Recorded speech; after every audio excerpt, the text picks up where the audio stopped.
हम सभी जो ये सारे मंत्र उच्चारण करते हैं, बहुत सारे संस्कृत की मंत्रों को उच्चारण करने से तो ये वाणी की शुद्धिकरण है। तो खास करके अनेक मंत्र है ऐसे। चैतन्य अष्टकम में चैतन्य महाप्रभु हमको शिक्षा दिया, नम नामकारी बहुधा निज सर्वशक्ति तत्रार्पित नियमित स्मरणेन काला एतादृशी तव कृपा भगवान ममापि दुर्दैवम ईदृशम इह जनी नानुराग। मेरे इसमें कोई अनुराग नहीं है। कौन बोल रहे हैं? चैतन्य महाप्रभु हम लोग को शिक्षा दे रहे हैं, कह रहे हैं कि मुझे कोई अनुराग नहीं, मुझे कोई इसमें रुचि नहीं हो रहा है।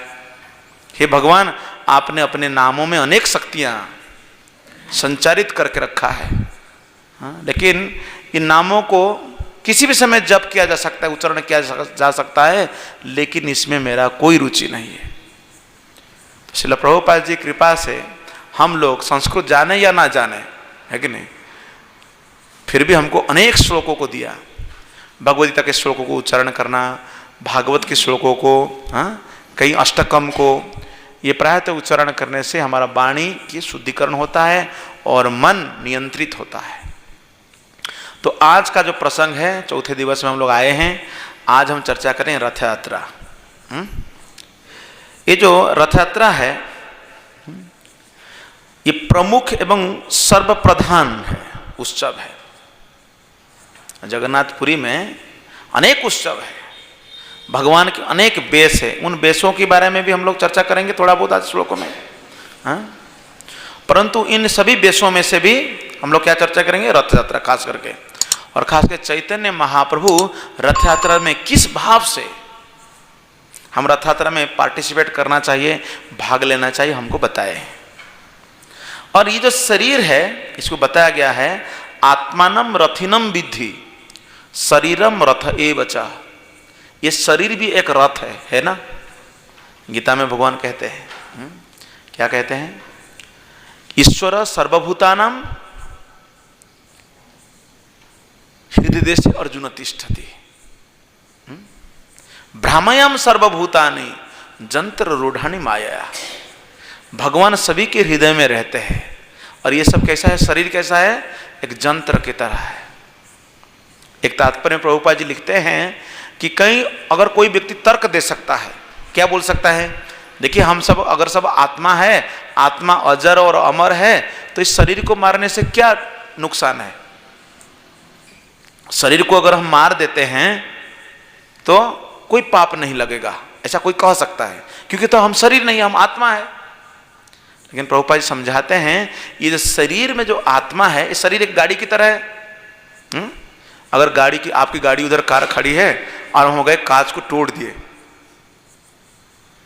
तो आप हमको क्या करेंगे? बोले कि तो मैं तो ड्राइवर हूं भाई, मेरे को कोई नुकसान नहीं होगा, गाड़ी को नुकसान हुआ, आप छोड़ेंगे मुझे? नहीं छोड़ेंगे ना। उसी तरह ये शरीर में यदि वो आत्मा है, आत्मा जो है शरीर में रहता है, पर शरीर को कोई नुकसान भी पहुंचाता है तो हमें शरीर को रक्षा करना चाहिए, प्रोटेक्ट करना चाहिए। तो यहां बताया गया आत्मानम रथिनम विधि। ये आत्मा रथी है, मतलब आत्मा सवारी है, बैठा है किसमें? शरीर में। बुद्धि तो सारथिम विधि, बुद्धि इसका ड्राइवर है। मनः प्रग्रहम एवचा इंद्रियाणि हयन आहु विषया संते सुगोचरान आत्मेन्द्रियम अनोदयुक्तम भोक्ते त्याहु अनीशिणः। इसलिए यहां बताया गया है कि बुद्धि इसकी सारथी है, ड्राइवर है शरीर में, और मन लगाम है इसकी। मतलब एक्सीलेटर का जो वायर लगा रहता है ना, वो है मन है। अगर एक्सीलेटर नहीं दबाएं तो गाड़ी चलेगा? नहीं चलेगा। वो कंट्रोल है, एक्सीलेटर स्लो स्पीड अप करते हैं। और इंद्रियां घोड़े की तरह, इंद्रियां हमारा इंजन की तरह है। इंद्रियां जो है ये घोड़े, मतलब जो चला रहा है, जो पावर दे रहा है इंद्रियां। इस प्रकार मन तथा इंद्रियों की संगत से ये आत्मा सुख और दुख का भोग करता है, ऐसा बड़े बड़े चिंतकों का कहना है। तो ये जो शरीर है, ये शरीर में हम लोग बचपन से लेकर के वृद्ध अवस्था तक क्या कर रहे हैं? इस शरीर का परिवर्तन हो रहा है। लेकिन लक्ष्य दीजिए, हमारा शरीर का परिवर्तन होता है परंतु भगवान के शरीर का परिवर्तन नहीं होता है। भगवान का शरीर कहां तक परिवर्तन होता है? कोई पूछेगा कहां तक? 16 साल तक, आगे नहीं बढ़ते हैं। भगवान जब 125 साल, लगभग इस पृथ्वी के गणना के अनुसार भगवान 125 साल के आयु में, तभी उन्होंने महाभारत युद्ध में भाग लिया था। उनकी उसमें पुत्र पौत्र आदि नाती पोते लोग उस युद्ध में भाग लिया था। लेकिन भगवान जो है नवयुवक के सबक दिखते हैं। ब्रह्म संहिता में ब्रह्मा जी यहां तक कह देते, अद्वैतम अच्युतम अनादि अनंत रूपम आद्यम पुराण पुरुषम नवयौवनम च। भगवान नवयौवन है। तो भगवान के जो अनेक बेस है, अगर आप देखेंगे उसमें अवकाश बेस, बड़ श्रृंगार बेस, गजानन बेस, सोना बेस, राजा बेस, पद्म बेस, गज उदाहरण बेस, रघुनाथ बेस, नवांक बेस, बनभोजी बेस, भगवान के अनेक बेस है। कृष्ण के साथ जो हमारा संबंध है ना, जब हम कृष्ण को राधा रस बिहारी जी हम बोलते हैं, राधा गोपीनाथ जी बोलते हैं, राधा पंडरीनाथ बोलते हैं, देखिए इसमें सब राधा कॉमन है लेकिन बाकी चेंज हो रहा है कि नहीं? राधा मदन मन, राधा गोविंद, राधा रमन, क्या चेंज हो रहा है? हमारा प्रभु के नाम चेंज हो रहा है, राधा रानी का नाम नहीं चेंज, राधा कांस्टेंट है। जब भगवान चैतन्य महाप्रभु दक्षिण भारत की ओर गए थे तो वहां एक बहुत प्रसिद्ध मंदिर है, आप लोग देखा होगा कि नहीं पता नहीं, ये रंगनाथ मंदिर है। रंगनाथ मंदिर बहुत प्राचीन मंदिर है, बड़े मंदिर, बड़ा मंदिर है। और उस मंदिर में एक पुजारी रहते थे, उनका नाम था वेंकट भट्ट। वेंकट भट्ट का पुत्र गोपाल भट्ट गोस्वामी बाद में चैतन्य महाप्रभु के अनुयायी बन जाते हैं। ये जो वेंकट भट्ट के साथ महाप्रभु का चर्चा चल रहा था 4 महीना तक, तो महाप्रभु बोलते हैं, अच्छा वेंकट बताओ, तुम तो लक्ष्मी नारायण का पूजा करते हो। रंगनाथ जो है भाव क्या है? लक्ष्मी नारायण का पूजा। बोलते लक्ष्मी जो है ना बिल्लोवन में, वृंदावन में हजारों सालों से तपस्या कर रही है। क्यों तपस्या करे पता है? क्यों कर रही है? रासलीला में प्रवेश करना चाहती है लक्ष्मी स्वयं। बोलते लक्ष्मी एक पतिव्रता नारी है, उसकी पति नारायण है, वो भगवान कृष्ण की रासनृत्य में नृत्य करने के लिए क्यों चाह रही है कि नहीं? प्रश्न, बड़ी प्रश्न है कि नहीं, कि एक दूसरे पति, एक दूसरे पुरुष के साथ नृत्य करने के लिए लक्ष्मी इतना तपस्या क्यों कर रही है? क्या उत्तर है? क्यों कर रही है? बताइए क्यों कर रही है? करना चाहिए आपके हिसाब से? हाँ? नहीं करना चाहिए, लेकिन लक्ष्मी कर रही है ना, क्यों कर रही है? उत्तर दो, थोड़ा क्वेश्चन आंसर भी होना चाहिए। हाँ? बोलो भगवान एक चाहे। हाँ? जब वेंकट भट्ट ने जब पूछा गया, तो वेंकट भट्ट बहुत विद्वान है, मुख्य पुजारी है, बहुत विद्वान शास्त्रज्ञ भी है। तो वेंकट भट्ट कहते हैं, हे भगवान आप मेरे साथ मजाक क्यों कर रहे हैं? हाँ? भगवान की जो लीला है, ये लीला को मेरे जैसे 4 मनुष्य, एक साधारण मनुष्य कैसे समझ सकता है? How is it possible? है ना? इसलिए भगवान की लीलाओं को समझना इतना आसान नहीं है। नारद मुनि प्राचीन वर्ष तो कहते हैं, ब्रह्मा शिव नारद, मैं स्वयं नारद, शिव और चतुष्कुमार, असित देवर व्यास, इतने बड़े बड़े मुनि दिग्गज लोग भगवान को जो देखते हैं, भगवान के साथ उनके संबंध है, लेकिन भगवान का जीव का साथ कैसे संबंध है वो समझ नहीं पाते। हम लोग कंफ्यूज हो जाते हैं भगवान की लीलाओं को। तो जो माता लक्ष्मी जैसा तपस्या कर रही है भगवान की धाम में प्रवेश करने के लिए, भगवान की रास नृत्य प्रवेश करने के लिए, उसी तरह हम सभी भी भगवान को जानना चाहते हैं, भगवान की लीलाओं को समझना चाहते हैं। तो ये जो जगन्नाथ जी भी ऐसा परिभ्रमण करते हैं, हमारा हृदय में रहते हैं, चलते रहते हैं, लेकिन स्वयं मंदिर से बाहर आना चाहते। कब आना चाहते हैं? आषाढ़स्य द्वितीयायाम, आषाढ़ महीना के द्वितीय को रथम कुर्यात विशेषतः। अभी इस्कॉन को भी इंस्ट्रक्शन दे दिया गया कि आप लोग प्रॉपर डेट में रथ यात्रा करो, है ना। हम लोग कभी कभी ऐसे भी निकाल देते, कभी भी कोई बिन डेट का, जब भी इच्छा होता है रथ यात्रा निकालो, है ना। अभी मैं आया हूं तो अगर बोलोगे इच्छा कर देते थे पहले तो काल प्रभु जी रथ यात्रा निकालना है तो भी निकाल देते थे। नहीं, कब करना है? आषाढ़ महीना की द्वितीय को और आषाढ़ शुक्ल एकादश्यम जपो होम महोत्सवम।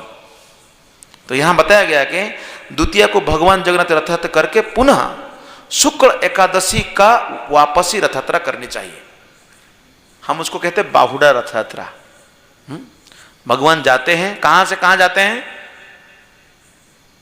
नीलाचल धाम से, काल बोला था ना, सुंदराचल जाएंगे, मौसीमा मंदिर जाएंगे, गुंडीचा मंदिर जाएंगे। इस दिन व्यक्ति को क्या करना चाहिए? जप, यज्ञ आदि उत्सव मनाना चाहिए। ये पद्म पुराण में वर्णन किया गया श्लोक है। इस उत्सव में जो भगवान को रथ पर आरूढ़ होकर के भ्रमण करते हुए आनंद से देखता है, खुशी से, वह निश्चित रूप से भगवान के धाम वैकुंठ में निवास करता है। अतः हे द्विजतम, मैं प्रतिज्ञा पूर्वक कह रहा हूं कि इस विष्णु उत्सव को श्रेष्ठ या श्रेयस्कर कुछ और नहीं है जो शास्त्र के द्वारा सम्मत है। तो हम शास्त्र में जो वर्णन किया गया है उसी अनुसार उत्सव मनाते हैं, मनमानी उत्सव नहीं मनाते हैं। ध्यान दीजिए। क्यों?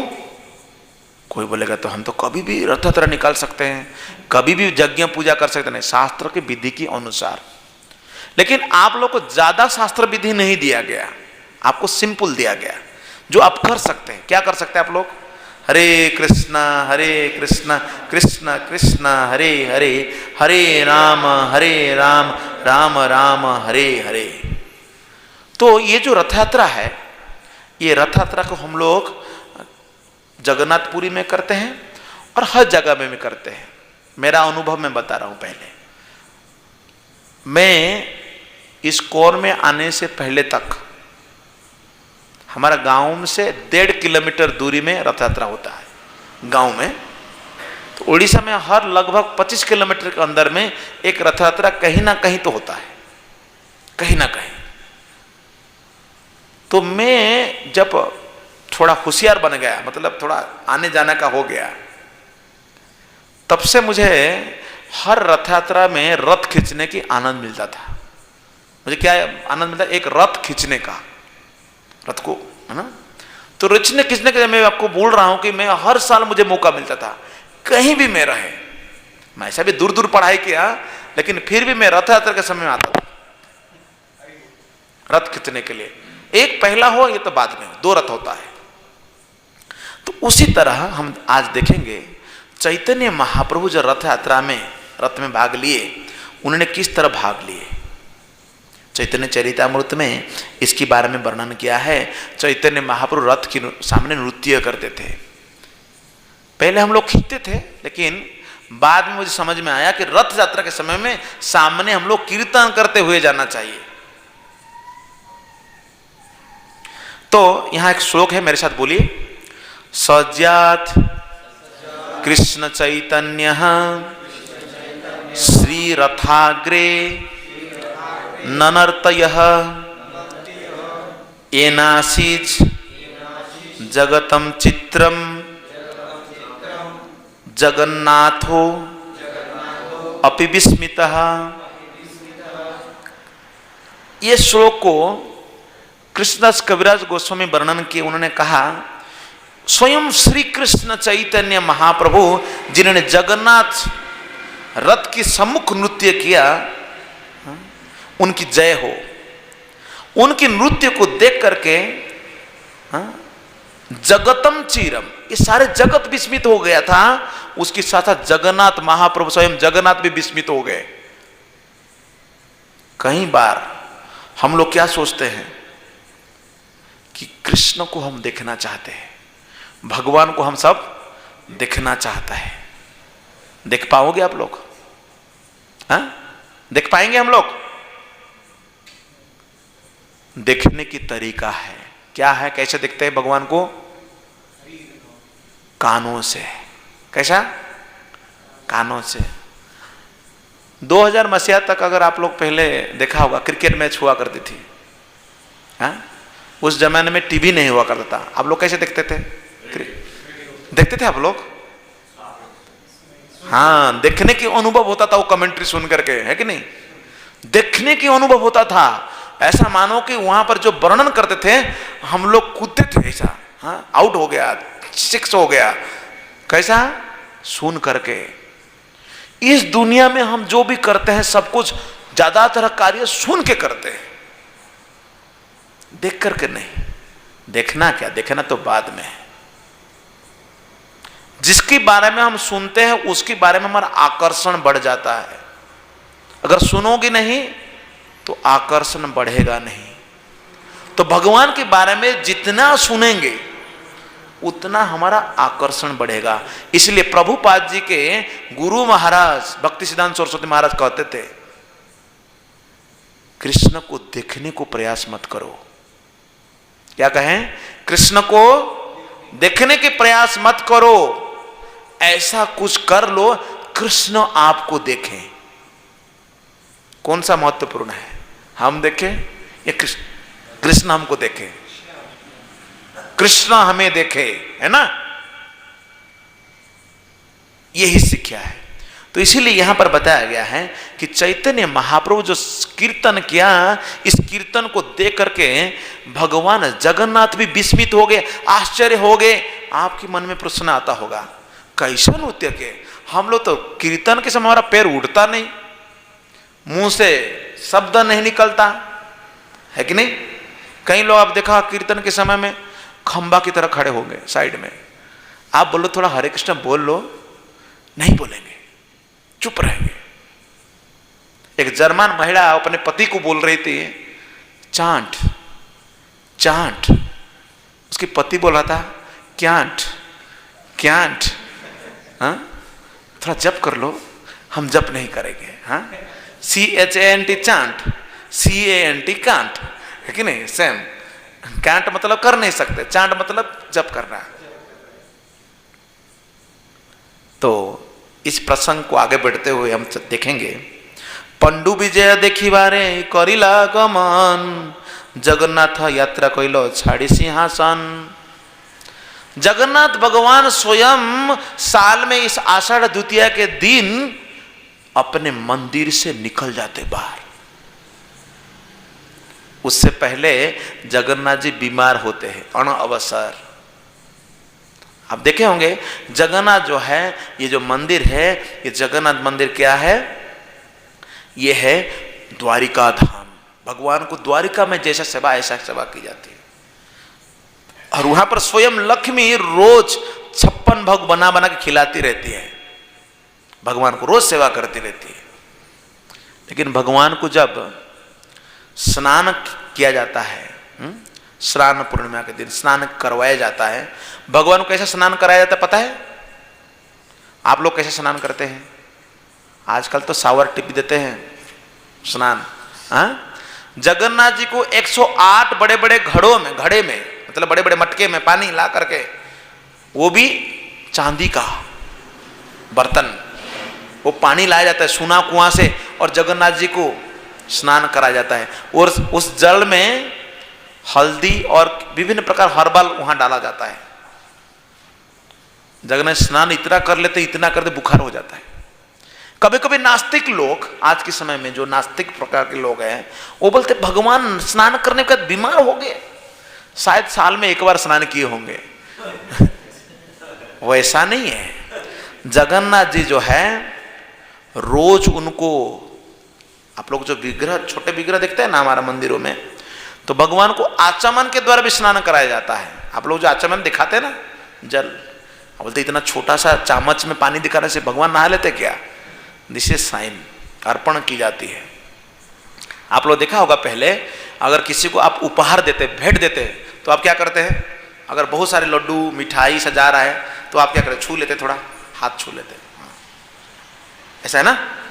तो मतलब आपकी तरफ से वो है कि नहीं? छूने से मात्रा उसी तरह भगवान रोज स्नान करते हैं, उनको जो स्नान कराया जाता है उसको कहते हैं अभिषेक कराया जाता है पंचामृत से।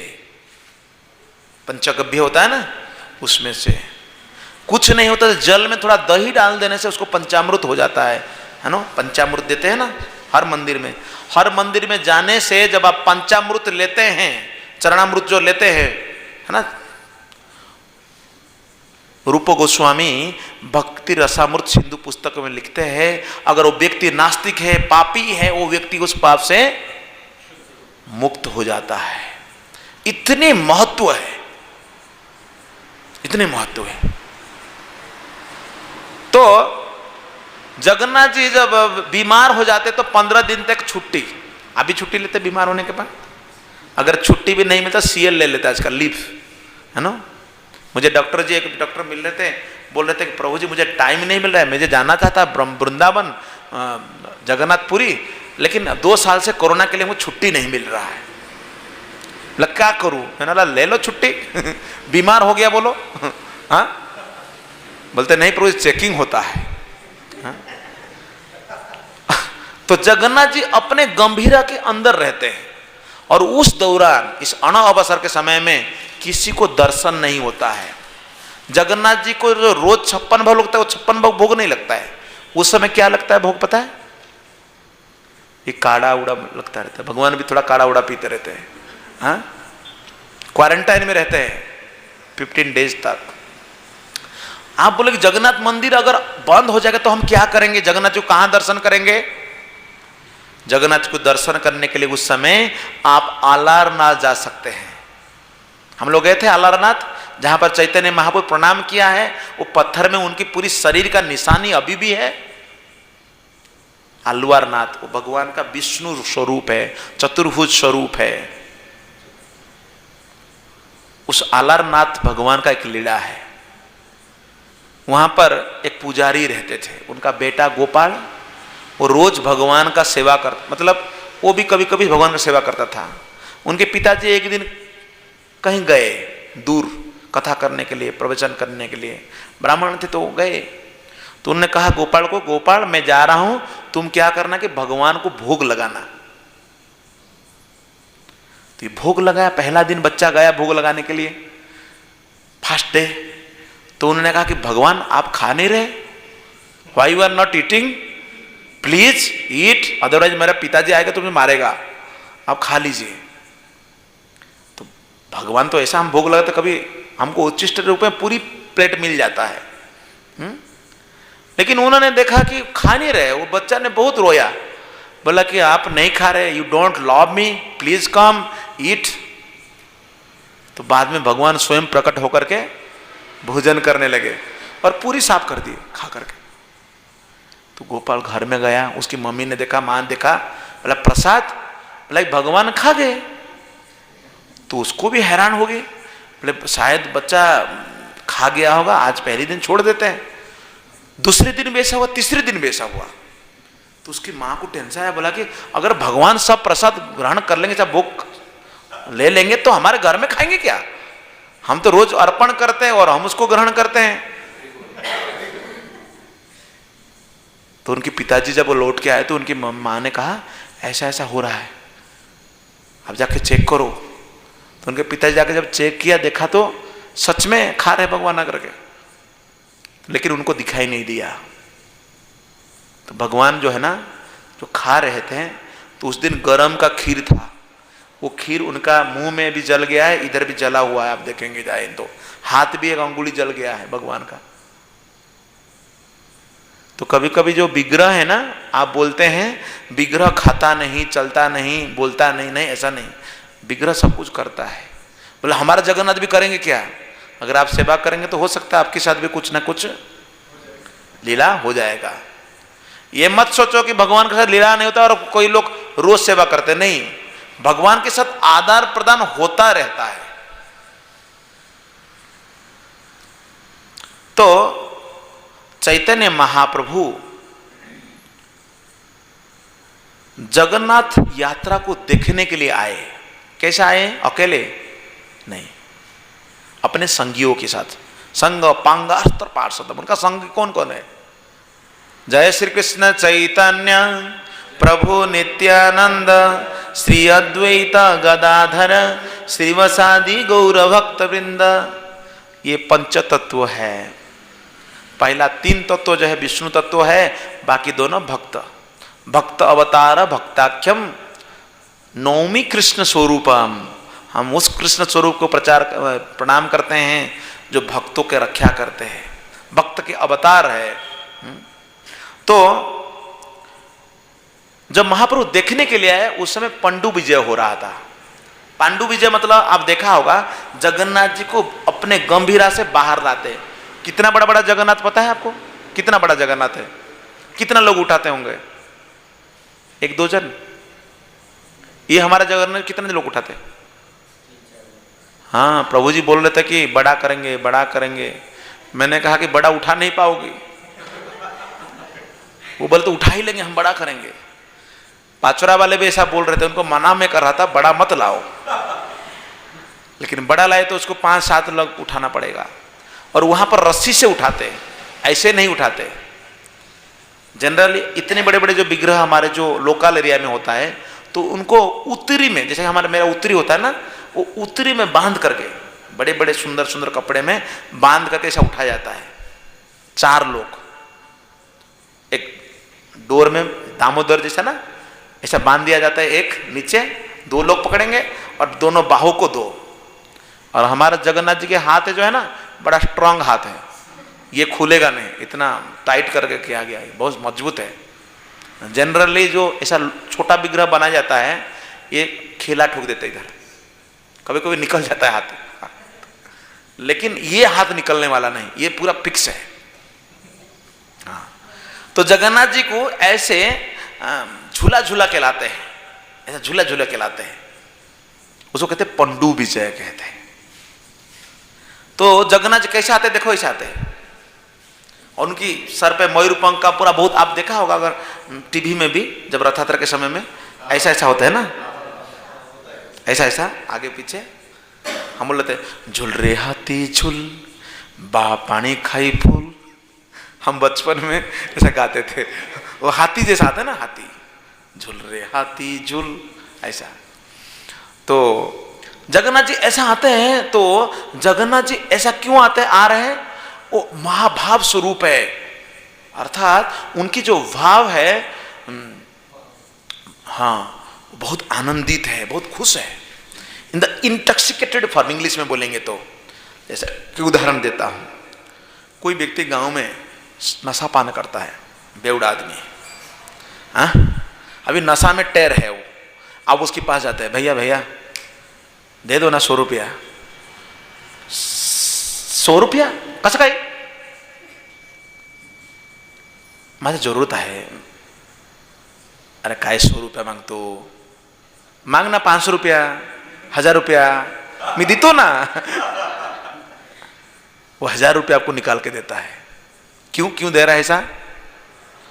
खुश है, आनंद में है, बहुत नो उसको आनंद मिला है, ऐसा लग रहा है। तो कभी कभी ये भौतिक संसार में भी व्यक्ति जब खुशी में रहता है तब वो देने के लिए तैयार होता है कुछ। जब व्यक्ति दुखी है, परेशान है, उसके पास आप जाते हो तो आपको एक फूटी कौड़ी भी नहीं देता। कलेक्शन करने जाना है ना, टाइम देख करके जाना, मूड देख करके जाना और मूड देख करके बोलना, है ना। कभी कभी हमारा एक प्रभु जी कलेक्ट करने जाते हैं, बोलते हैं कि एक व्यक्ति को मैंने 1 घंटा प्रवचन दिया, सुना, वो चुपचाप सुन रहा था, सुना सुना सुना, बाद में क्या बोल रहे हैं, आप लोग खाली पैसा मांगने ही आ जाते हो, हैं? जरूरी के लिए गए थे कि मंदिर में रथ यात्रा हो रहा है, जन्माष्टमी हो रहा है, पैसा का जरूरत होता है ना, धन का जरूरत होता है। तो कभी कभी कंजूस लोग, हाँ, या जो लोग नहीं समझते हैं, वो देने के लिए तैयार नहीं होते। तो जगन्नाथ जी जो आ रहा है पंडु विजय के समय में, उनको ऐसे तुरंत नहीं लाते हैं, बीच बीच में रखते हैं। पीलो, बहुत सुंदर सुंदर पीलो होता है रेशम का, अंदर पीलो रहते हैं, और जब एक पीलो से दूसरा पीलो को रखते हैं, एक पीलो फट जाता है, पीलो फट जाता है ना, तकिया तकिया तकिया में रखा था, जगन्नाथ जी को बैठा था। जो जगन्नाथ इतना हैवी तो रख देते तो फट जाता वो।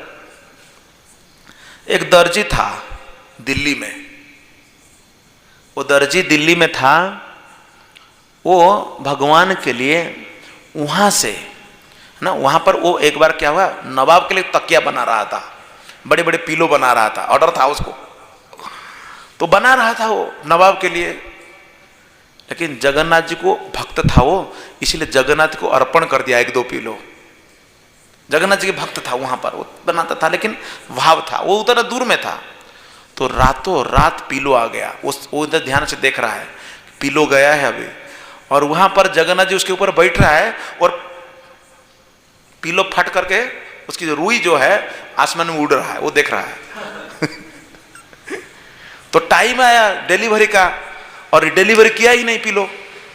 नवाब के लोग आ गए, वहां पर जो बादशाह है उसके लोग आ गए, बोले ये क्या हुआ, नवाब के लिए आप बनाया था किधर गया? वो बोला जगन्नाथ जी ले गए, वहां भी यूज हो गया। और यूज क्या हुआ, फट के वो सब रुई उड़ चुका है। बोला ऐसा कैसे हो सकता है? तो उन्होंने लेकर के जेल में डाल दिया उसको। बड़ा दुखी था, बोला कि अरे मैं तो पीलो बनाया जगन्नाथ जी, मेरे को तो यहां पर जेल में डाल दिए, मुझे उद्धार करो। तो जगन्नाथ जी फिर उस बादशाह के स्वप्न में आए, बोले कि ये मेरा भक्त है, I use this pillow, don't disturb him. छोड़ दिया। ऐसा कई भक्तों के लीला होता है। आप यहां से भी जगन्नाथ जी को कुछ अर्पण कर सकते हैं, और जगन्नाथ उसको एक्सेप्ट भी करते हैं। भाव से भगवान एक्सेप्ट करते हैं। तो महाप्रभु इस पांडु विजय को देखे, तो उस समय प्रताप रुद्र देव जो राजा थे, तो उन्होंने भी वहां पर पांडु विजय को देखने के लिए आए। प्रताप रुद्र, मैंने कल बताया था ना, कौन सा स्टोरी बताया था मैंने, पुरुषोत्तम देव राजा का पद्मावती के साथ विवाह बताया था ना। तो प्रताप रुद्र देव वहां पर आ करके उस समय झाड़ू, सोने के झाड़ू होता है, वहां पर बहुत सारे सोना है जगन्नाथ जी को। राजा अनंग भीमदेव ने 1300 सदी में भगवान जगन्नाथ जी को अनेक सोना उपहार दिया। एक बेस होता है सोना बेस, सोना बेस जो होता है, तो जगन्नाथ जी को सोने का सब लगाया जाता है पूरा। तो कली युग में कली प्रवेश करता है ना, किसमें किसमें, स्त्रीय, द्वित, सुना, पाना, ये चार चीज में कली का प्रवेश होता है। लेकिन भगवान भी कहते हैं कि मैं धातु में क्या हूं, सुवर्ण हूं, सोना हूं। देखो सोना भगवान का प्रतिनिधि है, इसलिए दुनिया भर चलता है। ये कहीं भी जाओ सोना का आप ट्रांजैक्शन कर सकते हैं। लेकिन सोना खतरनाक इसीलिए है अगर आप उसमें आसक्त हो गए। जब आसक्त हो गए, सोना के कलर और मड़ का कलर दोनों समान है। समान है कि नहीं, कलर में दोनों है ना, मल त्याग करते हो, मल भी समान, वो सोना। तो इसलिए जो भक्तों के सामने है, इसलिए ये ज्यादा महत्वपूर्ण नहीं होता है। कली तभी प्रवेश करता है सोना में जब आप उसमें आकर्षित हो जाते हो। तो उस समय चैतन्य महाप्रभु अद्वैत आचार्य नित्यानंद प्रभु और अन्यों के साथ वहां पर जगन्नाथ की रथ यात्रा देखने के लिए आए। और यस, तब राजा जब इस तरह की झाड़ू दे रहा है भगवान के सामने, इसको देख करके चैतन्य महाप्रभु बड़ा प्रसन्न हुए। बोले चैतन्य महाप्रभु प्रसन्न हो गए, ऐसे कैसे? हाँ, राजा झाड़ू दे रहे थे, प्रसन्न हो गए। हाँ, चैतन्य महाप्रभु शिक्षाष्टकम के तीसरा श्लोक क्या है, तृणादपि सुनीचेन तरोरीव मही, तरोरीव सहिष्णुना अमानेन मानदेन कीर्तनीय सदा हरि। महाप्रभु क्या शिक्षा देते हैं, अमानेन मान देना। अगर कोई हमको मान सम्मान नहीं दे रहा है, फिर भी हम उनको सम्मान कर रहे हैं। कैसे सम्मान करेंगे? मार्ग में पड़े हुए तृण से भी अपने आप को अति नीच मान रहे हैं। इसलिए जब भक्त मिलने जाते हैं तो मुंह में तृण दे के जाते हैं। आपका इधर जाते हैं सर स्ट्रॉ, हम लोग पेड़ी स्ट्रॉ देते हैं। पेड़ी स्ट्रॉ धान का जो ना रुई मुंह में देते हैं। ये मुंह में देकर किसी के सामने जाने का अर्थ यह है कि आप कुछ बोल नहीं रहे, आप जो बोलेंगे हम सुनेंगे। समझ में? मुंह में तृण देने का अर्थ क्या है कि आप जो बोलेंगे हम वही सुनेंगे, हमारा कोई विचार नहीं है। और घास कौन खाता है? कौन खाता है घास? पशु। मेरा तो विचार पशु से भी हीन है, मैं पशु से भी नीच हूं, मेरा उद्धार करिए। और तीसरा भाव क्या है? तृण देने से मुंह में। और तीसरा भाव क्या हो सकता है? आचार्य ने बताया कि हम बड़ा तृण जैसे, तृण को कुछ नहीं बोलता है ना, अगर उसके ऊपर आप चल के जा रहे हो, वो घास क्या बोलता है? घास कुछ नहीं कहता है, तो मैं उस सहन करने के लिए तैयार हूं। जब रूप गोस्वामी और सनातन गोस्वामी चैतन्य महाप्रभु को मिलने के लिए रामकेड़ी में आए, उन्होंने भी मुंह में तृण देकर साष्टांग दंडवत किया, प्रणाम किया महाप्रभु को। तो भक्त बनना है जीवन में तो इसको गले कंठी बना लेने का, नहीं तो भक्त बनना आसान नहीं है। तिलक चंदन हम लगा सकते हैं, आ सकते सत्संग में, लेकिन इस भावनाओं को हमको डेवलप करना पड़ेगा अपने अंदर। तो महाप्रभु जब देखे कि राजा होते हुए तुझ सेवा कर रहा है, एक भंगी का सेवा कर रहा है, तुझ सेवा कर रहा है, तो महाप्रभु बड़ा प्रसन्न हुए। महाप्रभु मणिमा करे ध्वनि, नाना वाद्य कोलाहल किछु ना सुनी। और जगन्नाथ को कौन सा नाम में बुलाते पता है आपको? जगन्नाथपुरी में कहते कालिया, कहते उसको महाबाहु कहते हैं, उनको जगन्नाथ कहते उनको गोसाई भी कहते हैं, हे गोसाई। जगबंधु भी कहते हैं, जगबंधु है गोसाई, जगबंधु भी कहते हैं। हाँ? और खास करके मणिमा कहते हैं, मणिमा। तब उस समय में राजा ने इस तरह जब झाड़ू दे रहा है और रास्ता को गुलाब की जड़ में सिंचन किया जा रहा है। आजकल क्या सिंचन कर रहे थे कुछ दिन पहले? हाँ, सैनिटाइजर। हाँ, गुलाब की जड़ के दिन चला गया है, आजकल सैनिटाइजर यूज की जाती है।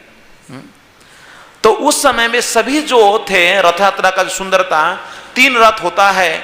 इन 3 रथों का नाम क्या क्या है बता सकते हैं? जगन्नाथ जी का रथ क्या नाम है? क्या नाम है? जगन्नाथ जी के रथ का नाम है नंदी घोष। और बलराम के रथ का नाम तालध्वज, तालध्वज। और देवी सुभद्रा का रथ का नाम क्या है? दर्पदलन। 3 रथ का वहां पर होता है। और रथ का स्पेसिफिकेशन अगर को देखना है तो मैं पिछले बार एक बार कथा कहता हूँ, स्पेसिफिकेशन सारे जितना है, हाइट कितना है, ये सारे जितना है, आप डिटेल चेक कर सकते हो उसको जाकर के। तो रथ साधन लकड़ी में बना रहता है। तो रथ यात्रा में भगवान रथ में आरूढ़ होते हैं और परमिशन लेते हैं लक्ष्मी माता से। पहले परमिशन लेके जा रहे हैं भगवान कि मैं ज्यादा नहीं, आज ही लौट के आ जाऊंगा, ऐसा बोलते हैं ना सब लोग। पत्नियों क्या बोल के जाते हैं घर में? बस अभी 2 घंटा जा रहा हूं। आते समय शाम हो जाता है, आने के बाद फिर क्या होता है? घर में महाभारत। अगर आप ऑफिसर है, उनको बोल दिए हैं कि देखो आज शाम को 5 बजे तुमको घुमाने ले जाऊंगा, और अब टाइम पे नहीं पहुंचे तो क्या होता है? चालू हो जाता है। तो इसीलिए कभी भी प्रतिश्रुति नहीं देना। इस लीला में हम देखें प्रतिश्रुति देना कितना खतरनाक है।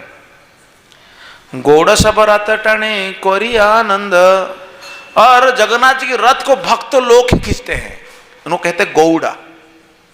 गौड़ा मतलब हमारी उड़ीसा में उनको जादव लोग को कहते हैं।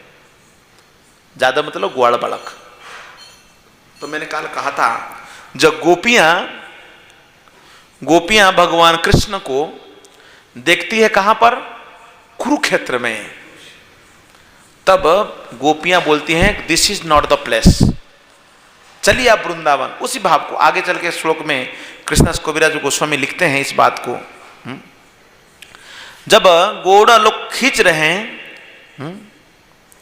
तो जगन्नाथ जी आगे मूव करते हैं, आगे चलते हैं। अगर आप रथ को खींचेंगे ना वहां जाकर के आपको अनुभव होगा एक बात, कितना भी आप प्रयास कर लो रथ हिलता भी नहीं। कभी कभी ऐसा भी होता है, मैंने अनुभव किया हूं। पूरी ताकत लगाओ रथ हिलेगा नहीं एक, और कभी कभी ना रथ किधर साइड भी हो जाता है, उधर अंदर आप खींच रहे सीधे, वो सीधा जाएगा उधर, ऐसे भी होता है। इसलिए वहां पर बड़ दांड मतलब रथ पे चौड़ा बहुत है। हम जो लोकल जगह में रथ खींचते हैं ना, जो गांव में, उन गांव में भी जो रास्ता है वो चौड़ा होता है। ये जैसे कि आपकी उधर गली कुपचा में रथ नहीं घूमेगा, है ना।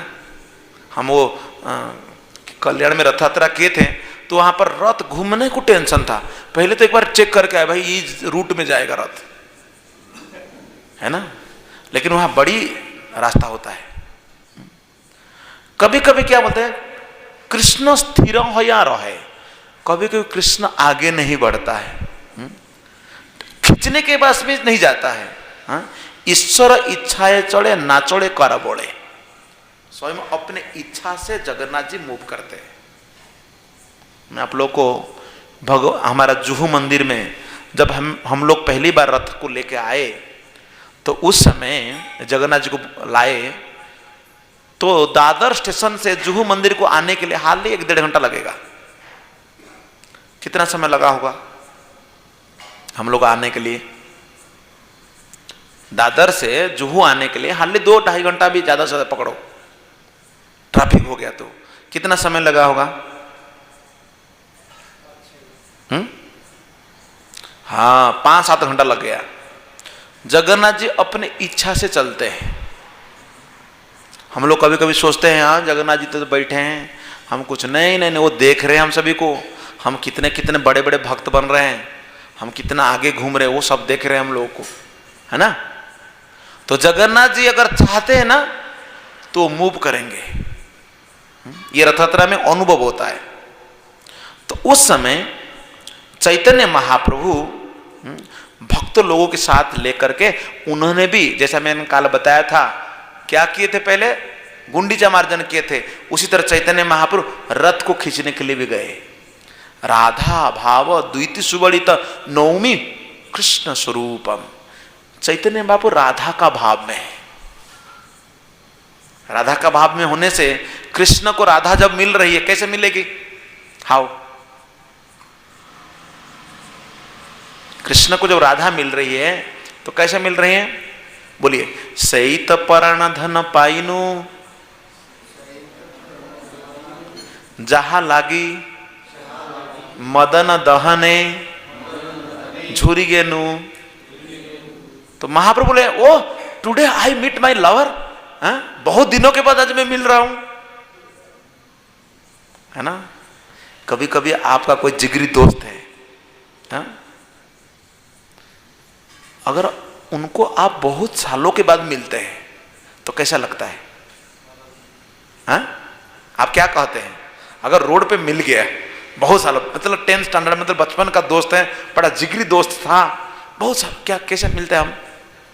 उसका हाथ पकड़ के घर में, चल मेरे घर में देखो, मेरा बच्चा इतना बड़े बड़े हो गया, देखो मेरा ये, बोलते नहीं मेरा कुछ काम पे आया था, मैं बाद में मिलूंगा, कुछ नहीं सुनूंगा, मैं घर में जाना पड़ेगा। तो हमारी भक्तों के यही भाव है, कृष्ण को हम जहां भी देखते हैं तो हम कहते हैं कि कृष्ण चलो। इसलिए हम रथ यात्रा हर बार करते थे। तो उस समय परमानंद पुरी, ब्रह्मानंद भारती आदि जो महाप्रभु के संगी हैं, उन्होंने स्वयं आकर चैतन्य महाप्रभु को माला पहनाए और चंदन लगाए। देखो जब भी कोई महोत्सव कर रहे, भक्त लोग को टीका चंदन लगाते रहने का। सपोज कल हम लोग कर रहे हैं, क्या है कल? एकादशी है ना। अगर बहुत सारे भक्त लोग आने वाले हैं कल, है ना, 1 तारीख भी हो रहा है, तो सभी भक्तों को चंदन लगाना, तिलक लगा देना, फूलमाला लगाना भगवान की, ये बड़ी अच्छी बात है, ऐसा लगाना चाहिए।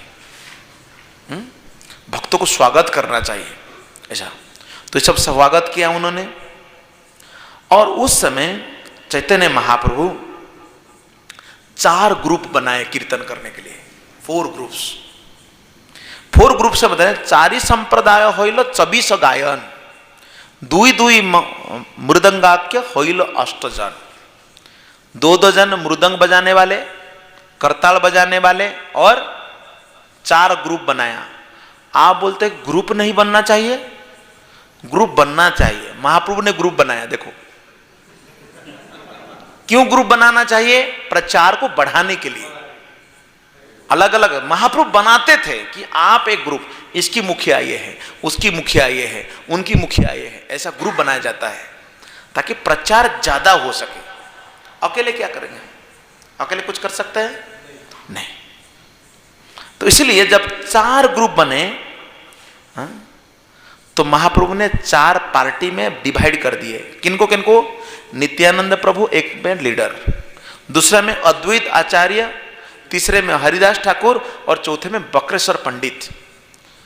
बक्रेश्वर पंडित का नाम जो सुन रहे हो ना, उनके नाम पर Guinness book of world record है। आप बोलो कि आजकल तो गिनीज बुक ऑफ वर्ल्ड बनता है, वो 500 साल पहले था? बोला हाँ था।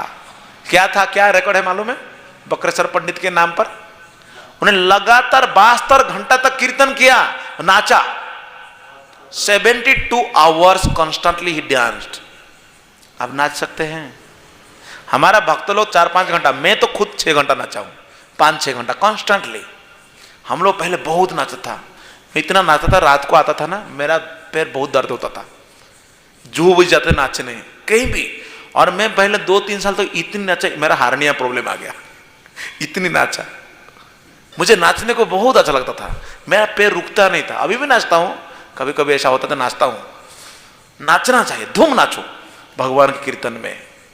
नहीं नाचोगे तो कहां नाचोगे? पता है कहां? अगर भगवान कीर्तन में नहीं नाचोगे, कहां नाचोगे? संसार चक्र में नाचते रहोगे, बंदर की तरह नाचते रहोगे।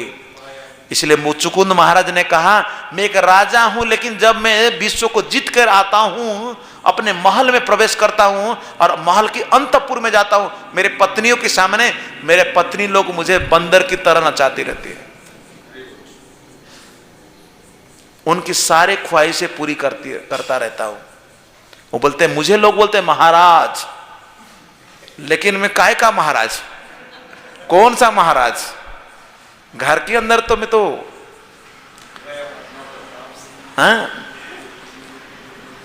इसलिए जब लोगों को हम मिलते हैं प्रचार करने के लिए, बड़े बड़े अधिकारी लोगों को, मुझे कोई डर नहीं लगता, क्योंकि मुझे पता है ये बंदर है, घर में नाचता रहता है ना। कभी कभी डर लगता है ना, ये बड़े अधिकारी होंगे, वो फिर जब हम जाते तो हम पर एक कहानी बताते हैं कि घर में कैसे मैं नाच रहा हूं। हाँ, एक बार मैं नासिक के डीजी के पास चला गया था, डीजी के ऑफिस में, और डीजी जी पूरा बहुत टेंशन में बैठे। मतलब टेंशन काहे को भी महाराज? तो बोले क्या है ना, उधर आम्बेडकर का कोई पुतला को तोड़ दिया है, अभी दंगा होने वाला है, इसलिए हमको टेंशन है। तो उन्होंने 2 किताब ली थी, काफी साल हो गया। तो मेरा कहना है कि इस तरह की स्थिति हमारी है। तो उस समय महाप्रभु ने इस तरह डिवाइड किया, और बक्रेश्वर पंडित को इतना नाचते थे बक्रेश्वर पंडित। और स्वरूप दामोदर गोस्वामी जो है महाप्रभु का जनरल सेक्रेटरी, और इस स्वरूप दामोदर का नाम जो आप सुन रहे हो ना, ये सेक्रेटरी ऐसा सेक्रेटरी है महाप्रभु को मिलने से पहले। और कोई व्यक्ति मिलने आता था, अगर कोई पुस्तक लिख के लाया कि मुझे थोड़ा महाप्रभु को दिखाना है, तो पहले पढ़ते थे स्वरूप दामोदर। अगर स्वरूप दामोदर ओके पास, तो आप अंदर जा सकते हैं महाप्रभु दिखाने के लिए पुस्तकों को, क्योंकि महाप्रभु ने ऑर्डर दिया था ना, भक्ति पूर्वक पुस्तकों को आप पब्लिश करो, भक्ति संबंधित।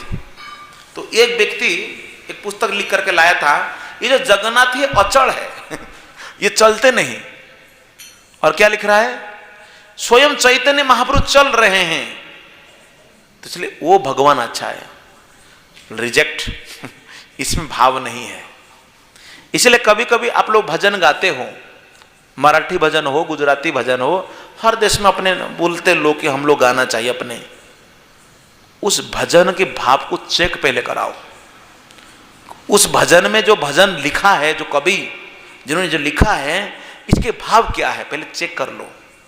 अगर उसमें भाव होगा कृष्ण और हम दोनों समान हैं, अगर उसमें भाव होगा कृष्ण कौन बड़ा है, हम उनको, हम भी भगवान बन जाएंगे, तो उस संगीत को, उस कथा को रिजेक्ट कर देने का, उसको नहीं करना है। तो उस समय स्वरूप दामोदर पहला पार्टी का और उनको 5 असिस्टेंट दिया गया। तो मैं जब बस पार्टी चलाता था तो मैं हरदम, मुझे कुछ भक्तों को, आप लोग देखा होगा 8-10 लोगों के लाता था ना, सचिपुत्र ऑलवेज विथ सम डिवोटीज। हाँ, मैं तो मंदिर में तो हल्ला मचा देता था, मतलब बाहर जा रहा हूं मतलब मुझे लड़के चाहिए। ये 1-2 में मेरा काम नहीं चलता, मैं कहीं भी जाता हूं तो 5-10 लोगों को पकड़ लेता हूं। अगर मेरे पास कोई नहीं है कि मैं उसके पास चला जाएगा, चाहिए आदमी, नहीं तो फिर अकेले मजा नहीं आता। 5 असिस्टेंट, और उनके साथ जो थे दामोदर पंडित, नारायण, गोविंद दत्त, राघव पंडित और श्री गोविंदानंद। मैं इसको डिटेल आप लोग को इस तरह 5-4 पार्टी आप समझ लो, क्योंकि 4 पार्टियों के नाम तो मैं बोल चुका हूं, लेकिन आपको बोलूंगा तो डिटेल इनके साथ ये नहीं लगता है। ये सब लिखा गया, चैतन्य चरितामृत अगर पढ़ेंगे आगे चल के, कभी गीता पढ़ लो, फिर भागवत पढ़ोगे, फिर चैतन्य चरितामृत पढ़ोगे, तब ये सारे डिटेल पढ़ लेना। लेकिन इस समय जब महाप्रभु कीर्तन कर रहे थे, तो 4 संप्रदाय गा रहे हैं, दुई पाछे एक संप्रदाय। कैसा गा रहे हैं देखिए, 1, 2, 3, 4 संप्रदाय, 3 संप्रदाय भगवान के सामने, पीछे एक संप्रदाय, कीर्तन चल रहा है। और उस समय 7 संप्रदाय बाजे, 14 मंडल, यार ध्वनि सुनी वैष्णव होइल पागल। इस कीर्तन को सुन करके सारे वैष्णव आनंदित हो रहा है। और उस समय ऐसा लगा कि मानो सारे भक्त, आप जगन्नाथपुरी में आप देखेंगे, सोरिस का दाना होता है ना, तिल अगर फेंकोगे तो नीचे गिरेगा नहीं, इतना लोग होते हैं। रथ यात्रा के समय, रथ यात्रा के दिन इतने लोग भर जाते हैं जगन्नाथपुरी में। आप ऊपर से अगर देखोगे ना, ऊपर से कहीं, तो आपको जमीन नहीं दिखेगा, केवल एक काला काला दिखा, मुंडी दिखेगा सबका, इतने लोग होते हैं। ये लोगों का समुंदर है उधर। ऐसा आज भी मैं बता रहा हूं, ब्रिटिशर लोग हैरान हो गया, ब्रिटिशर्स ने बोला ये कौन सा ऐसा है, क्या है इधर, इतने लोग आता है। दुनिया में कहीं ऐसा लोग नहीं आते, कहीं पर ऐसा नहीं लोग नहीं आते। पैसा देने के बाद भी कोई पॉलिटिकल पार्टी में नहीं आएंगे, लेकिन जगन्नाथ में आते हैं। तो यहां बताया कि त्रिभुवन भरी उठे कीर्तनेर ध्वनि, तीनों लोकों में कीर्तन जो ध्वनि है सुनाई दे रहा है। आप जो हरे कृष्ण कीर्तन करते हैं ना हम लोग, आप सोच रहे हैं कि बस यहां कीर्तन करते, इसके जो क्या बोलते इसको, वेव्स, साउंड वेव्स, ये कहीं जाता नहीं। वो नहीं, इसकी साउंड वेव्स, ये जो बाजू बाजू भोकर खोकर टोकर है ना, गांव सब इधर बाजू बाजू में जितना भी सारे, ये तो छोड़िए, भूवलोक स्वर्गलोक वहां के लोगों को भी गूंजता है।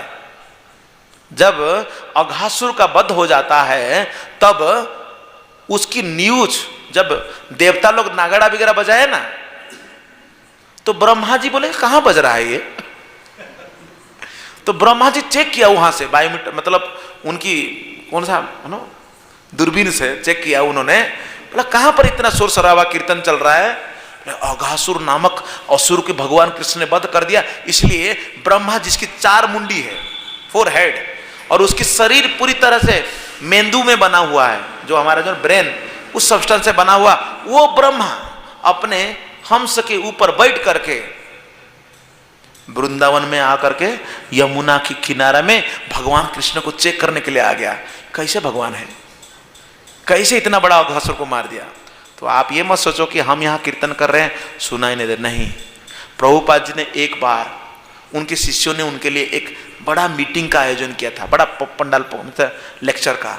उन्होंने एक बहुत बड़ा ऑडिटोरियम भी बुक किया था, पैसा भी दिया था। कितने लोग आए थे पता है? 15 लोग। सुनने के लिए कितना आए? 15 लोग।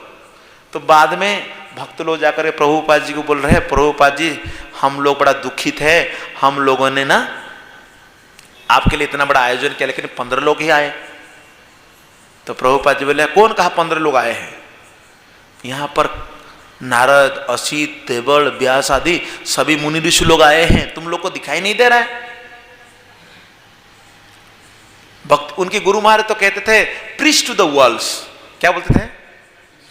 हाँ, अगर आपके पास कोई नहीं है तो दीवारों को सुनाऊं। मैं इस लॉकडाउन से पहले अभी 300 साढ़े 300 में वीडियो बना चुका हूँ। मेरे वीडियो को ज्यादा लोग नहीं देखते हैं, हार्डली 50 कभी कभी 100 लोग देख लेते हैं हार्डली। और मैं थोड़ा लंबी वीडियो बनाता हूँ। मुझे एक जना बोला तुम 3-4 मिनट का वीडियो बनाओ, उसमें थोड़ा कॉमेडी टाइप का करके अच्छा वीडियो बनाओ और वो बहुत व्यू आएगा। मैंने कहा उस व्यू के लिए मैंने वीडियो नहीं बनाता हूँ। जो है हमें जो मैसेज देना है, अगर 5 लोग भी देखते हैं, 3 लोग भी देखते हैं, आप जो उस वीडियो को बनाते पूरी जो आप बना रहे हो, पूरा जितना भी आपको देना है मैसेज, वो पढ़ने से मैं बता रहा हूँ, मेरा अनुभव में बता रहा हूँ, श्रील प्रभुपाद जी की अनेक तात्पर्य मेरा ब्रेन में आ गया है। मैं जो बता रहा हूं आप लोगों को, कई जो परपट को मैं बोल रहा हूं तात्पर्य को, तो प्रभुपाद जी ग्रंथ को पढ़ना है तो पढ़ो और दूसरों को बताओ। जिसको भी मिलेगा, अरे मैं थोड़ा सुनो इधर आओ, मैंने ना एक चीज बताना चाहता हूं तुमको, बता दो 5-10 मिनट। तो आपका डेवलपमेंट हो जाएगा, आप लोगों शास्त्रों के ज्ञान बढ़ जाएगा आप लोगों का। तब यहां पर चैतन्य महाप्रभु केवल हरि हरि ध्वनि हो रहा है, और प्रताप रुद्रदेव क्या कर रहे हैं मालूम है? एक कॉर्डन बनाया। आप कॉर्डन देखा है कीर्तन के समय में? मायापुर गए हो? मायापुर नहीं गए ना? जब मायापुर जाएंगे तो मायापुर के समय आप देखेंगे, जब हरिनाम संकीर्तन होता है कहीं पर भी ऐसा लोग पूरा यात्रा जैसा गोल बनाते हैं। मैजिक वगैरह होता भी दिखता है ना, लोग गोल बना लेते हैं, पूरा सपेरा आता है तो ऐसा गोल बना देते। तो प्रताप रुद्रदेव का मिनिस्टर का नाम था हरिचंदन। ये हरिचंदन जो है, प्रताप रुद्रदेव, ये दोनों क्या है, ये दोनों हरिचंदन आगे है और प्रताप रुद्र उनके पीछे है, कॉर्डन में खड़े होकर देख रहे चैतन्य महाप्रभु की इस तरह के कीर्तन को। तो हरिचंदन के सामने श्रीवास ठाकुर खड़े है ना। कभी कभी क्या होता है, हम लोग साइड करो ना, थोड़ा दिखना है, आगे तो और खड़ा है ऐसा करते था, अगर लंबा होगा तो क्या होगा ऐसा। तो श्रीवास ठाकुर देख रहा था, उन्होंने देख रहे श्रीवास जो है ना, श्रीवास आदि गौर भक्त ना श्रीवास, ये श्रीवास जो है नारद मुनि का अवतार है। ये श्रीवास को जब, तो श्रीवास बोला कौन पीछे से ऐसा कर रहा है? तो श्रीवास गुस्से में आके एक दना थप्पड़, किसको? हरिचंदन को। वो मिनिस्टर है, उसको तो चट्टा लग गया, तो वो तो गुस्सा में आ गया। कौन? हरिचंदन। गुस्सा में जब आ गए, क्रोधित हो गए, तब प्रताप रुद्र उसके हाथ पकड़ लिए, बोले मेरा काश ऐसा भाग्य होता, मुझे एक चाटा मिल जाता था तो महाप्रसाद हो जाता था आज मेरे लिए, है ना। तो इस तरह महाप्रभु उसी कीर्तन में अपने आप को विस्तार किया। कितना? 7 ग्रुपों में, 7 अलग अलग। हाँ, ऐसा लगा कि महाप्रभु 7 जगह पर एक ही समय में। इस तरह उन्होंने जब देखा, हाँ हाँ, आरो एक शक्ति प्रभु करिला प्रकाश, एक काले 7 ठाई करिला विलास। महाप्रभु ने 7 जगह पर एक ही समय में कीर्तन करते हुए 7 ग्रुप्स, 4 ग्रुप्स देन 3 ग्रुप्स, पीछे 3 ग्रुप्स, ऐसे 7 ग्रुप्स में जब महाप्रभु ने कीर्तन किया तो प्रताप रुद्रदेव आश्चर्य हो गए। ये केवल प्रताप रुद्रदेव को कृपा करने के लिए महाप्रभु ये लीला की थी। और इस तरह महाप्रभु बाद में जगन्नाथ जी को, हम गुंडीचा मंदिर में जाते हैं, और गुंडीचा मंदिर कितना दिन रहते हैं? 9 डेज। तो 9 दिन जब रहते हैं तो 5वें दिन होता है, इसको तो कहते हैं हेरा पंचमी, 5th डे को। तो लक्ष्मी माता ने को कोई बाद में व्हाट्सएप में भी नहीं बताया भगवान ने कि मैं रुक गया हूं, बाद में आने वाला हूं। और लक्ष्मी तो लक्ष्मी है, सोना गहना पूरा पहन करके, पूरा नो अपने थाट बाट से अपने सारे परिचारियों को लेकर के लक्ष्मी देवी सीधा हाजिर, किधर? गुंडीचा देवी मंदिर में। तो लक्ष्मी देवी चिल्लाने लगी, कहाँ है कहाँ है, क्या कर रहे हैं? तो जगन्नाथ जी को सेवक लोग जो ना सामने आकर के बोलते, तुम लोग बदमाश चोर लोग हो, हाँ, मतलब लक्ष्मी के मुंह में जो भी आए वो गाली, हाँ, शी इज टॉकिंग नहीं एनीथिंग, चिल्ला रही है। अगर पत्नी घर के सामने आके चिल्लाए तो कैसा लगेगा? अच्छा लगेगा नहीं ना? क्योंकि झगड़ा होता है पति पत्नी में, तो देखो पति पत्नी में अक्सर झगड़ा हुआ करता है, ऐसा नहीं कि नहीं होता है, नहीं होता है। तो जगन्नाथ जी पारंपरिक दिखा रहे हैं कि फिर delay then this is the consequences. तो भगवान जगन्नाथ जी आकर के बोले, भैया अंदर है ना, भैया अंदर है, आप इतना चिल्ला क्यों रहे? मैं आया हूं ना। तो जगन्नाथ जी सामने आते हैं, और उस समय तक क्या करती है लक्ष्मी देवी, सारे जो उनके जो सेवक है जगन्नाथ जी को, उनको बांध देती है, अरेस्ट करो सभी को। बोले कि ये लोग सब अपने प्रभु को लेकर के आए, वो चोर है, बदमाश है, वो तो धोखेबाज आदमी है, वो कुछ भी बोल रही है। फिर जगन्नाथ जी जब सामने आ जाते हैं, बोलते बहन जो है ना अबियाड़ी, शादी किया है घर में, बाप के घर में रहती है। शादी किसको किया है? सुभद्रा, अर्जुन को, लेकिन घर में रहती है, अपने ससुर का घर में नहीं रहती है। तो वो भी सीखा है, बेटी शादी करने के बाद बाप के घर में नहीं रहना चाहिए, है ना? बोलते हर दम जब भी देखो भैया कहीं जाएंगे, वो पैर है ना, हम लोग बोलते हैं ना, पैर आगे निकाल के, मतलब आगे है वो जाने के लिए, हाँ, आ गई है। तो भगवान जगन्नाथ जी बोलते हैं, बोला मैं भी धोखा में हूं। बोला कौन सा धोखा में? बोला तू जैसा टेरी है, टेरी जिसकी आंखें छोटी है उसको टेरी बोलते हैं। आप लोग क्या बोलते हैं इधर? कहीं के लड़कियों के जो एक आंख छोटी होने से ऐसे दिखती ना, आप लगता है इधर देख रहा है, उसको क्या बोलते हैं? हाँ बोलो जोर से। तिरंगी, मतलब वो आपको देखेगी तो उधर देख रही है, हाँ? तो लक्ष्मी ऐसे ही है, लक्ष्मी थोड़ा टेरी है ना? बोलते मुझे बोल के फंसा दिए, तू जैसे टेरी को मैंने शादी किया। समझा? तो इस तरह दोनों का झगड़ा बहुत हाई हो जाता है। तो बोलते हैं मैं भी कौन सा आपको शादी किया हूं, हाँ, आपका शरीर को, आप रूप को देखो, हाँ, फेरन भी लगाओगे भी तो कभी को सफेद नहीं, हाँ? इस तरह की बहुत बड़ी सुंदर कई कवियों ने उसकी वर्णन किया है। तो महाप्रभु मुंह में ऐसा कपड़ा देके हंस रहे थे, जब देख करके ना ऐसा, हम लोग है ना ऐसा कपड़ा देकर हंस रहे। तो महाप्रभु बोले लक्ष्मी क्या कर रही है इधर? सब ये भी लीला होती है फरा पंचमी के दिन। तो अनेक लीला इस तरह की आप चैतन्य चरितामृत में पढ़ोगे, और बहुत प्रसिद्ध कवियों ने भी इसके बारे में वर्णन किया है सब। हाँ, पारंपरिक जनजीवन के लिए ये जो जगन्नाथ जी के जीवन है, हमारा जो जगन्नाथ जी की लीलाएं है, जब हम श्रवण करते हैं तो हमें जो कभी कभी फ्रस्ट्रेशन होता है समाज में, हमारा जीवन में भी, घर में बहुत परेशानी होती है, ये सारे परेशानी गायब हो जाएगी, because you can deal with proper way. तो भगवान जगन्नाथ जी ने आश्वासन देते हैं कि मैं अभी आ जाऊंगा, वो 2-3 दिन के लिए। और जगन्नाथ जी खास करके गुंडीचा देवी की रिक्वेस्ट से वहाँ रहते हैं कुछ दिन के लिए, ये जो 9 डेज। तो 9 दिनों में जगन्नाथ जी के अलग अलग वेश भी होता है।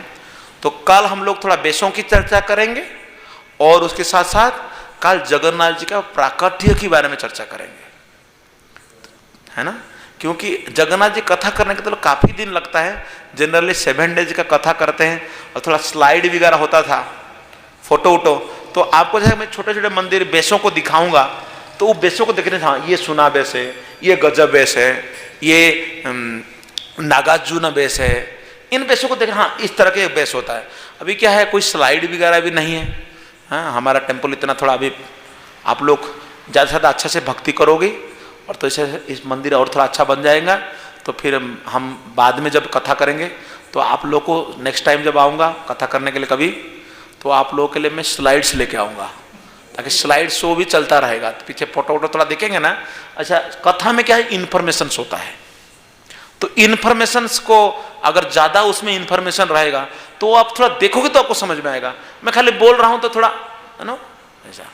तो इसलिए जगन्नाथ जी की अनेक कथाएं हैं, अनेक लीलाएं करते हैं जगन्नाथ जी। हाँ, कोनो कोनो भाग्यवान, हाँ, कोई भाग्यवान जो है वो जगन्नाथ जी की लीला को आज भी देख सकते हैं, आज भी अनुभव कर सकते हैं, आज भी महसूस कर सकते हैं। हरे कृष्ण। तो यहाँ पर आज हम विराम देते हैं, समय का अभाव है। हाँ, दरुशीला प्रभुपाद की जय। निताय गौर प्रेमानंदी। हरि हरि बोल।